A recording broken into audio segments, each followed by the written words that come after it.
Hello students, आज हम लोग बात करने वाले हैं रेसिप्रोकेटिंग कंप्रेसर के ऊपर। जैसे सबको पता है, कोरोना वायरस के चलते हुए हम लोगों ने जो अपनी क्लासेस हैं वो सस्पेंड कर दी थी। बट इन क्लासेस को मैंने जो कंटिन्यू है वो एज अ ऑनलाइन लेक्चर्स में कर दिया है। तो कल के लेक्चर में हमने जो डिस्कस करा था कर रहे थे वो एयर कंप्रेसर्स के बारे में था, और हमने कुछ इंट्रोडक्शन जो पार्ट था वो इस एयर कंप्रेसर डिस्कस कर रहा था। और उसमें हमने जाना था लास्ट लेक्चर में कि एयर कंप्रेसर में एक special positive displacement type compressors होते हैं, जिसमें सबसे पहली जो कैटेगरी है दैट इज रेसिप्रोकेटिंग कंप्रेसर्स, जिसमें हम वॉल्यूम को रिड्यूस करते हैं और प्रेशर को जो है वो राइज कर देते हैं। तो आज मैं इसके जो वर्किंग प्रिंसिपल है इस वीडियो में जो है वो मैं डिस्कस करने वाला हूँ। सो इस वीडियो को बहुत ध्यान से देखिएगा और ये कैसे रेसिप्रोकेटिंग जो कंप्रेसर है वो काम करता है, आइए इस वीडियो में जानते हैं। So let's start. तो आज हम जो बात कर रहे हैं वो है रेसिप्रोकेटिंग कंप्रेसर। तो आज हम डिस्कस करेंगे इसका working principle.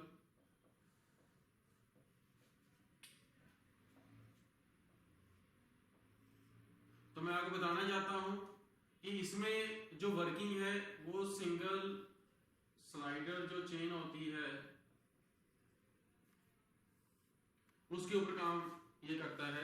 Single slider chain में जब हम लोग फ्रेम को फिक्स कर देते हैं तो उस टाइम पे दो तरह की एप्लीकेशन बनती है। एक तो बनते हैं इंजन और दूसरे बनते हैं कंप्रेसर। तो आज हम जो डिस्कस करने वाले हैं वो कंप्रेसर जो सिंगल स्लाइडर चेन से बनते हैं, जिनको हम रेसिप्रोकेटिंग कंप्रेसर्स बोलते हैं। तो जैसे हमने देखा कि इस केस में जो रेसिप्रोकेटिंग कंप्रेसर्स हैं वो बेसिकली सिंगल साइडेड चेन के ऊपर काम करते हैं। सो इसलिए क्या रहता है, जब हम रेसिप्रोकेटिंग कंप्रेसर का एनालिसिस बनाते हैं उसमें बहुत सारे ऐसे जो कॉन्सेप्ट्स होते हैं जो सिंगल साइडेड चेन से रिलेटेड जो बातें होती हैं वो उसमें कॉन्सेप्ट जो है वो इंप्लीमेंट होते हैं। बहुत सारे स्टूडेंट्स को ये बातें समझ नहीं आ पाती है कि ये जो रिलेशन है ये कहाँ से डेवलप हो गए और ये हम इक्वेशंस कैसे फॉर्म कर रहे हैं। तो आगे बढ़ने से पहले इस रेसिप्रोकेटिंग कंप्रेसर का एनालिसिस बनाने से पहले मैं आपके साथ वर्किंग प्रिंसिपल डिस्कस करने वाला हूं, जिसमें सबसे पहले मैं आपसे डिस्कस करूंगा कि सिंगल स्लाइडर जो चेन है वो क्या होती है और उसमें कौन कौन से जो लिंक्स होते हैं और कैसे कैसे इसमें काम होता है। तो आइए आगे हम देखते हैं सिंगल स्लाइडर चेन के बारे में। तो सिंगल स्लाइडर चेन में क्या रहता है, सिंगल स्लाइडर चेन में this is the cylinder, this is the piston,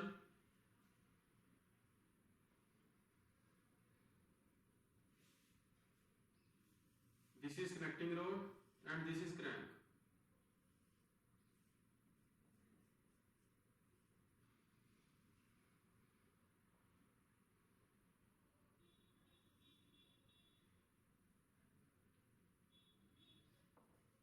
तो ये हमारे पास पिस्टन है, ये सिलेंडर है,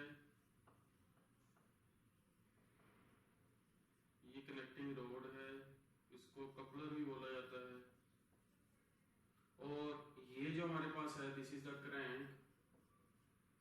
यहां पे बहुत इंटरेस्टिंग बात होती है कि ये जो पिस्टन है एक मेन पोजीशन के बीच में काम करता है, जिसको टीडीसी के नाम से जाना जाता है, टॉप डेड सेंटर, और दूसरा बीडीसी के नाम से जाना जाता है, बॉटम डेड सेंटर।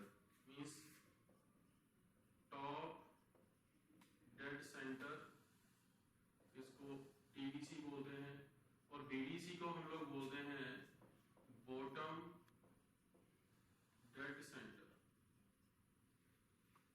ये हमारे पास क्या है, टॉप डेड सेंटर मीनिंग क्या है, दिस इज द, अगर मैं इसको एक्सटेंड करता हूं ऊपर को, this is the maximum limit जहां तक जो पिस्टन है वो ऊपर तक जा सकता है। This is the maximum limit, this is called top dead centre. Top dead centre इसलिए बोला जाता है बिकॉज़ इनके ऑलवेज टॉप व्यूज देखे जाते हैं। तो यहां से ये वाला जो है this is the bottom centre, जब ऊपर से आप देखोगे तो this is the top section and this is the bottom section, इसलिए इनको टीडीसी और बीडीसी नाम से जाना जाता है। और इन दोनों के बीच में जो डिस्टेंस है इसको बोलते हैं length of stroke. This is the LS. LS यहां पे हम लोग क्या मेंशन कर रहे हैं, LS is equal to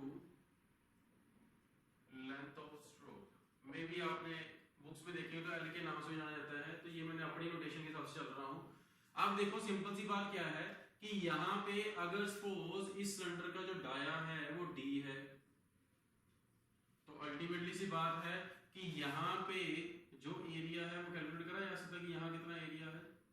then this area जो मेरे पास है cross sectional area, this will be equal to pi by 4 d square into ls, means इतना एरिया है हमारे पास। और अगर मैं वॉल्यूम निकालना चाहूं जिसको हम बोलते हैं स्वेप्ट वॉल्यूम, vs मैं यहां ले रहा हूं स्वेप्ट वॉल्यूम, तो अगर मैं वॉल्यूम की बात करूं तो vs will be equal to area cross section into ls। तो यहाँ पे भी हमने एरिया निकाला था, this is the pi by 4 d square, और यहाँ पे वॉल्यूम vs जो था this is equal to pi by 4 d square into ls, तो this will be the volume.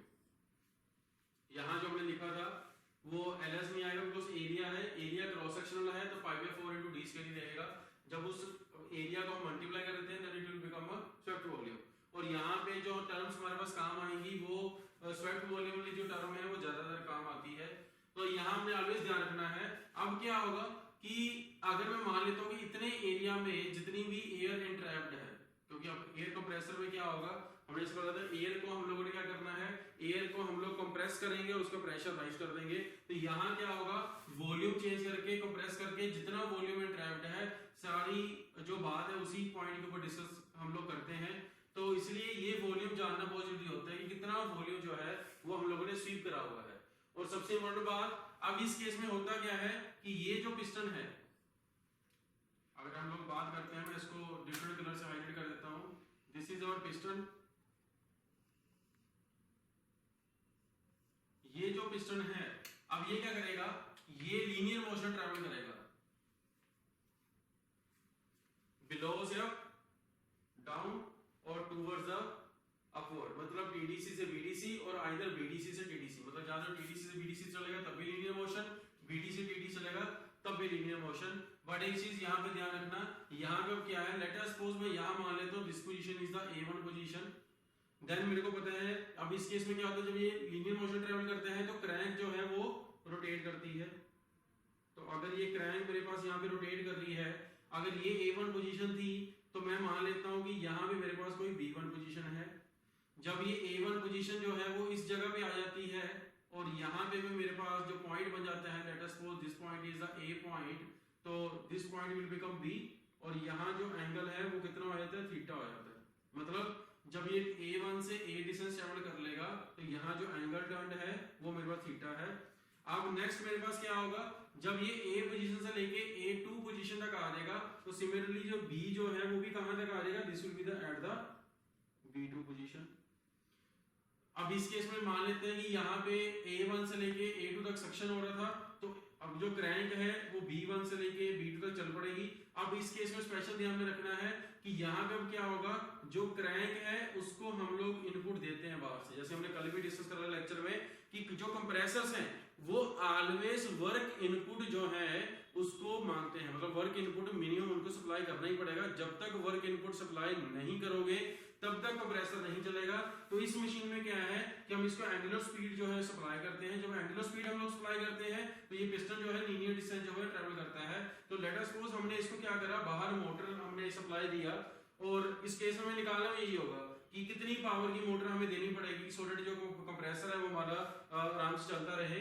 तो अगर हमने सपोज मोटर से सप्लाई दिया और B1 से लेके B2 पोजीशन अगर हमने चेंज कर दी तो यहाँ से A1 से लेके A2 पोजीशन चेंज होगा, और यहाँ पे लेट अस सपोज वॉल्यूम जो है वो एंटर कर जाता है, और इस टाइम पे जब B2 से लेके B1 तक वापस आएंगे तो position will be the A to the A1, तो अगेन जो वॉल्यूम है वो यहाँ पे इकट्ठा हो जाएगा यहीं पे आके। ये एक सिंपल सा मैकेनिज्म आपको समझ आ रहा होगा कि कुछ इस तरह से ये वर्किंग प्रिंसिपल है, कुछ इस तरह से काम हो रहा है कि हम क्रैंक को रोटेट करेंगे, पिस्टन जो है अपना डाउन होगा, यहाँ वॉल्यूम जो है वो रिड्यूस करेगा जिससे प्रेशर जो है वो हमें बढ़ता हुआ दिखेगा। उसकी हम मैथमेटिकल जो इक्वेशंस है वो ड्राइव करेंगे, प्रूव करेंगे। तो आई होप आप सबको जो सिंगल स्लाइडर चेन मैकेनिज्म है वो आपको समझ आ गया होगा। सिंगल स्लाइडर चेन में हम थोड़ा सा एक फटाफट रिव्यू कर लेते हैं। सबसे पहले इसमें सिलेंडर होता है, पिस्टन होता है, कनेक्टिंग रोड होती है, क्रैंक होती है। क्रैंक थोड़ी रोटेट करेगी ऑलवेज, जो पिस्टन है वो हमेशा टू एंड फ्रो में हमेशा TDC से BDC के बीच में चलेगा। और हमारे को ये बात का ध्यान में रखना है कि जो वॉल्यूम जब ऑलवेज सक्शन होगा वो इस TDC से लेके BDC के बीच में ही होने वाला है। हो सकता है कि जो कंप्रेसर्स है वो दो तरह के कंप्रेसर यूजुअली होते हैं, विद में क्या डिफरेंस आता है वो हम आगे जाके नेक्स्ट जो लेक्चर्स उसमें बात करेंगे कि कैसे हमें इनको डील करना होता है कि जब क्लियरेंस हमारे को दी हुई है, क्लियरेंस हमारे को नहीं दी हुई है, तो उसके हिसाब से हम कैसे काम करेंगे। तो मैं इसको रब करके अब आगे बना रहा हूँ कि रेसिप्रोकेटिंग कंप्रेसर्स की पोजीशन समझते हैं कि रेसिप्रोकेटिंग कंप्रेसर जो है वो एक्चुअल में प्रेशर कैसे राइज कर देता है और एक्चुअल में जो हाई डिलीवरी जो प्रेशर होता है वो हमें कैसे जो मिलता है। तो मैं इसको रब करके अब आगे जो है वो कुछ ऐसे ही 3 डायग्राम बनाने वाला हूँ डिफरेंट कंडीशंस के ऊपर। ये डायग्राम समझना बहुत जरूरी है बिकॉज ये डायग्राम इस रेसिप्रोकेटिंग कंप्रेसर का बेस है। तो इस बेस को जरूर समझिएगा। जब तक आपको ये बात अगर थोड़ा डाउट भी आता है, सपोज मैं आगे पढ़ा रहा हूँ आपको कोई डाउट आ जाता है, तो आप पीछे भी वीडियो जो है उसको रिवाइंड करके शुरू से इसको देख सकते हैं कि हमने इसमें कौन कौन से पॉइंट कैसे कैसे माने थे। तो बाकी अगर डाउट रहते हैं तो आप मेरे साथ कनेक्ट हो सकते हैं। मैंने लास्ट टाइम आपको बताया था, तो आप कमेंट्स करके भी पूछ सकते हैं। तो मैं अभी आगे जो है रेसिप्रोकेटिंग जो कंप्रेसर है उसकी आगे मैं बात करने वाला हूँ आपसे। अब रेसिप्रोकेटिंग कंप्रेसर को समझने के लिए मैं ऐसे जो सिंगल साइडेड चेन की मैं 3 डिफरेंट पोजीशंस यहाँ पे मार्क करूंगा। इन 3 डिफरेंट पोजीशंस में हम लोग समझेंगे कि कैसे जो रेसिप्रोकेटिंग कंप्रेसर्स है वो काम कर रहा है। तो यहाँ पे सबसे पहले मैं बनाता हूँ सिंगल साइडेड चेन। बनेगा सब में single sided chain mechanism he, because इसका बेसिक जो मैकेनिज्म है वो सिंगल साइडेड चेन ही है। तो ये मान लेते हैं कि हमारे पास, अब मैं यहाँ पे क्या है वॉल्व्स ले रहा हूँ। मान लेते हैं कि इनलेट वाल्व ओपन है इस टाइम पे और ये एग्जॉस्ट वाल्व बंद है इस टाइम पे। तो this is the inlet valve and this is the exhaust valve, जो आगे किसी को रिसीवर में जो भी मेरे पास रिसीवर आर होगा उसमें डिलीवरी दे रहा होगा। तो this is the exhaust valve.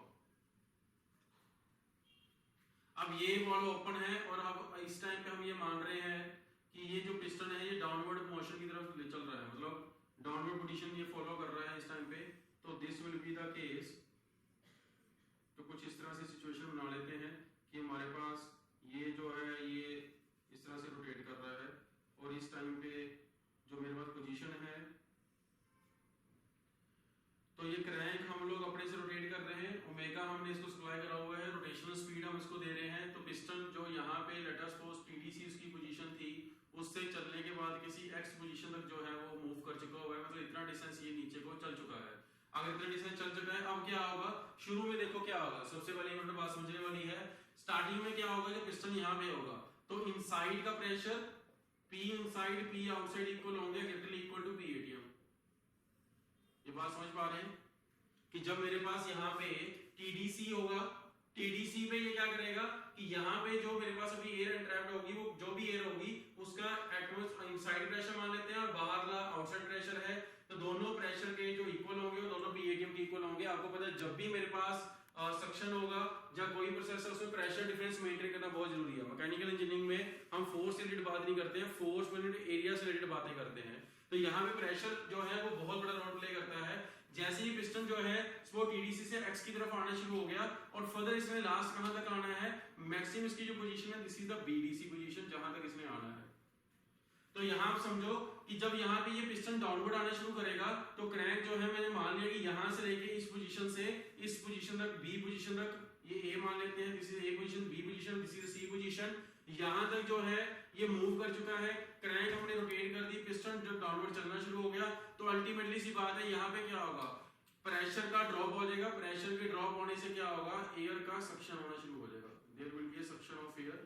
तो एयर यहाँ पे इस तरह से जो है, मैं अभी ये जो एरो ब्लू कलर के बना रहा हूँ, दीज एरो मींस कि यहाँ पे एयर हमने मान लिया कि बाहर से आना शुरू हो गया। बिकॉज अंदर क्या हुआ, जो ऑलरेडी इंट्रैप्ड एयर थी वो जब यहाँ पिस्टन चलना शुरू होगा, जो इंट्रैप्ड एयर थी उसका प्रेशर ड्रॉप हो गया, तो प्रेशर यहाँ पे डिफरेंस मेंटेन होना शुरू हो गया, जिसकी वजह से यहाँ पे जो एयर है वो एंट्रैप होनी शुरू होगी। अब ये इंट्रैप्शन कब तक चलता रहेगा, जब तक जो पिस्टन है वो बीडीसी पोजीशन तक ना पहुंच जाए। This is the mark point. यहाँ से वो शुरू करा था यहाँ से, और यहाँ से वो पहुंच गया यहाँ तक, और यहाँ से वो इधर क्या करेगा, वो पहुंच जाएगा यहाँ तक। This is clear.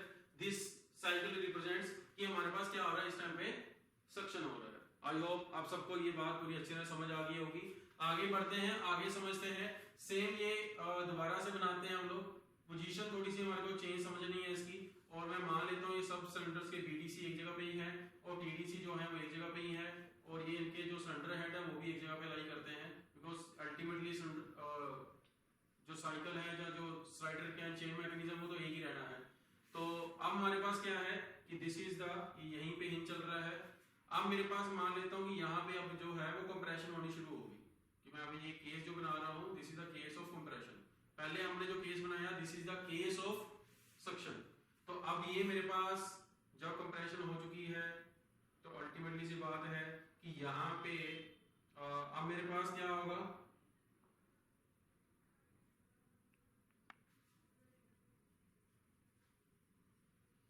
अब मेरे पास क्या होगा, मेरे को पता था ये जो क्रैंक है अभी इस पोजीशन पे थी, तो मान लेता हूं कि जो क्रैंक है वो अभी थोड़ा सा, क्योंकि अब ये वापस आना शुरू होगी, तो क्रैंक जो है वो इस डायरेक्शन में यहां से इतना एंगल चेंज कर चुकी है, ये थीटा एंगल अब इस डायरेक्शन में चेंज हो चुका है, और ये मेरे पास यहां से कनेक्टिंग रोड है।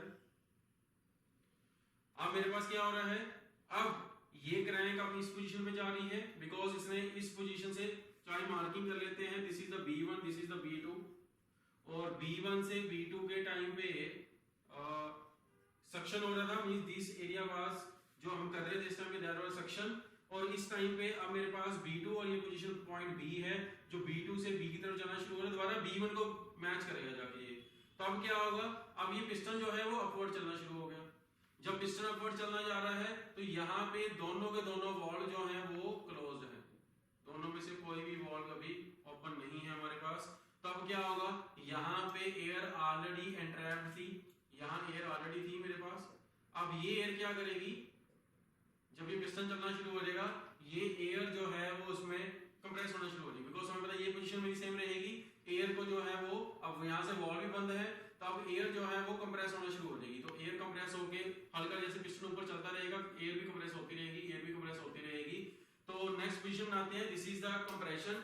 नेक्स्ट हम बनाते हैं डिलीवरी, इसमें डिलीवरी एक्चुअली कब और कैसे होगा और क्यों होगा, उस पोजीशन को हम लोग थोड़ा सा समझते हैं। This is a important position जिसको थोड़ा सा हमें ध्यान से समझना भी है कि डिलीवरी वॉल्व कैसे काम करता है, और अल्टीमेट सी बात है कि बेसिक प्रिंसिपल के हिसाब से तो वो प्रेशर डिफरेंस पे ही काम करेगा, बट वो प्रेशर डिफरेंस कैसे मेंटेन होगा और किस तरह से मेंटेन होगा उसकी बात करते हैं हम लोग।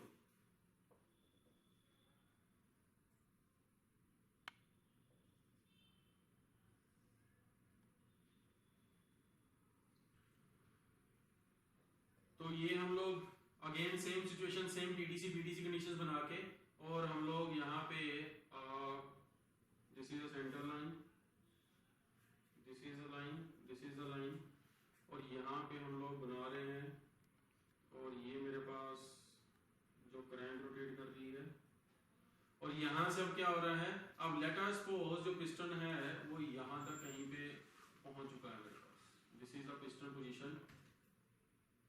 अब क्रैंक जो है मैं मान रहा हूँ इससे 50% से ऊपर आ चुकी हुई है, मतलब क्रैंक जो है वो कहीं पे यहाँ पे पहुंच चुकी है, बिकॉज पिस्टन मूव कर चुका हुआ है, तो क्रैंक भी अल्टीमेटली से रोटेट हम लोग करवा रहे हैं, उससे पिस्टन जो है मूव करता जा रहा है।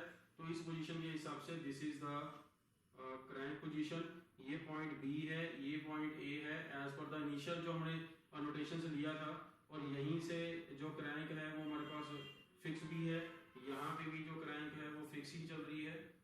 तो अब मेरे पास क्या है कि अब क्या होगा, यहाँ पे जो मेरे पास इनलेट वाल्व है बंद था, बट यहाँ से अचानक से जो एग्जॉस्ट वाल्व है वो ओपन हो जाएगा। वो ओपन क्यों होगा, बिकॉज यहाँ पे ये जो एग्जॉस्ट वाल्व हमने डिस्कस करा था दैट इज रिसीवर आर। अब एक्चुअल में क्या हो रहा था, अब थोड़ा सा ध्यान देंगे यहाँ पे, यहाँ जो प्रेशर मेंटेन हुआ that was the P suction. P suction की मीनिंग क्या है, सक्शन के टाइम पे जो प्रेशर था एयर का, पी एस प्रेशर कौन सा है, क्योंकि ये नोटेशन ध्यान में रखिए, यही नोटेशन हमने आगे फॉरवर्ड करनी है।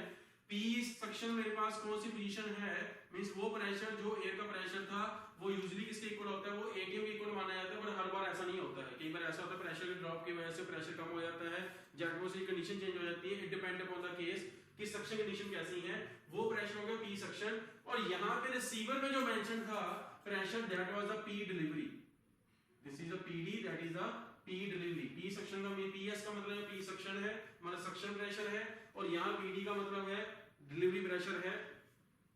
आप देखो ध्यान से, यहां से कंप्रेशन होती जा रही, चलती जा रही, चलती जा रही, चलती जा रही, चलती जा रही है, एक टाइम यहाँ पे आ गया, लेट अस सपोज वो एक टाइम पीरियड था, वो स्टेटस टाइम था, जैसे थोड़ा सा मैं इससे ऊपर सपोज यहाँ तक आ जाता हूँ, तो मेरे पास जो प्रेशर है वो पी डिलीवरी मेंटेन हो जाता है और इससे फर्दर नेक्स्ट लेयर पे जाके क्या होगा, जो प्रेशर है इनसाइड वो बड़ा आ जाएगा पी डिलीवरी से। इस बात को ध्यान से ध्यान सुनिए, ये कंप्रेशन चलता जा रहा था, कंप्रेशन कंटिन्यू है, कंप्रेशन चलता जा रहा है, ये एरिया में आप देखो ज्यादा है, ये वॉल्यूम अब अल्टीमेटली एरिया चेंज हो गया, वॉल्यूम चेंज हो गया, यहाँ पे वॉल्यूम और कम होता जा रहा है। जो हमने डिस्कस करा था कि पॉजिटिव डिस्प्लेसमेंट कंप्रेसर्स में क्या आता है, वॉल्यूम को रिड्यूस करते हैं, प्रेशर को राइज कर देते हैं। ये हमने पढ़ा था कि वॉल्यूम कम होगा प्रेशर बढ़ जाएगा। तो उसी पॉइंट व्यू से हम लोग पास क्या दिखता जा रहा है हमारे को कि वॉल्यूम जो है वो कम होता जा रहा है, यहाँ वॉल्यूम कम हो गया, तो अल्टीमेटली प्रेशर जो है वो राइज करता जा रहा है। जब प्रेशर राइज करता जा रहा है तो यहाँ पे एक इंस्टेंट आ चुका है, वो इंस्टेंस यहाँ पे पीडी प्रेशर जो है वो मेंटेन हो चुका है सिलेंडर के अंदर। और जैसे ही further compression is keep on going, अब अल्टीमेटली मेरे पास क्रैंक जो है सपोज यहाँ तक आ चुकी थी और अब अल्टीमेटली क्रैंक यहाँ तक पहुंच चुकी है। ये जो वो पॉइंट है जहां पे जाके मेरे पास क्या पॉइंट बन रहा है, जहां पे प्रेशर जो है वो इनसाइड का प्रेशर डिलीवरी प्रेशर ज्यादा हो जाएगा। जैसे ही ऐसा होगा तो वॉल्व जंप करके खुल जाएगा, the valve will be start open. जैसे ही ये प्रेशर डिफरेंस जो मेंटेन होगा किसमें, इनसाइड प्रेशर में और डिलीवरी प्रेशर के बीच में। डिलीवरी प्रेशर हमने ऑलरेडी मेंटेन करके रखा होता है, वो डिलीवरी प्रेशर हमारे को वही चाहिए था, क्योंकि ये पहले से जब भी जो मशीन डिजाइन होगी उसका ये पहले से पता होगा पी सक्शन हमारे को क्या चाहिए और डिलीवरी प्रेशर मेरी कितनी रिक्वायरमेंट है। तो पी डिलीवरी जो रिक्वायरमेंट्स है वो हमारी पहले फिक्स होती हैं, वो हमने ऑलरेडी रिसीवर में फिक्स करी हुई है। तो पी डिलीवर के डिफरेंस की वजह से क्या होगा, वॉल्व ओपन हो जाएगा। और ये जो जहां पे हमारे पास लेट अस सपोज पिस्टन जो है मेरा यहाँ पहुंच गया इस टाइम पे, तो इसने क्या कर देना है, इसने सारी की सारी एयर जो है यहाँ से अब बाहर को सप्लाई करनी स्टार्ट कर देनी है। तो this will be the condition. अब यहाँ पे सारी जितनी भी एयर है अब उसको वो क्या करेगा, फोर्सफुली जो है वो फोकस करेगा बाहर, क्योंकि ये वॉल्व इनलेट वॉल्व तो बंद ही है हमारा, जो वॉल्व ओपन है उसे रिसीवर वाली वॉल्व ओपन है। तो अल्टीमेटली से जो एयर है वो क्या करेगी, यहाँ से पुश करेगा पिस्टन और उसको रिसीवर में जो है वो इकट्ठा करते रहेंगे। फर्दर हमने देखा ही था जो रिसीवर है हमारी इंडस्ट्री में क्या होता है, एक जगह पर रिसीवर होता है, तो वो रिसीवर जो है वो ऑलरेडी फर्दर जो है मशीन टूल्स के साथ या जो भी उसकी जो पाइपलाइंस को कनेक्शन दिए हुए हैं उनमें हम लोग उसको सप्लाई करते रहते हैं। यहाँ से एक्चुअल में जब हम मशीन सपोज न्यूमेटिक टूल की हम बात करते हैं तो न्यूमेटिक टूल अल्टीमेटली डायरेक्टली यहाँ से नहीं कि उस टाइम पे ये पिस्टन चल रहा है तभी वो सप्लाई दे रहा है, वो एयर ऑलरेडी रिसीवर में पड़ी हुई है, उस एयर को वो है वो सक्शन करता है। एक बहुत कॉमन एग्जांपल मैं आपको देता हूँ, साइकिल में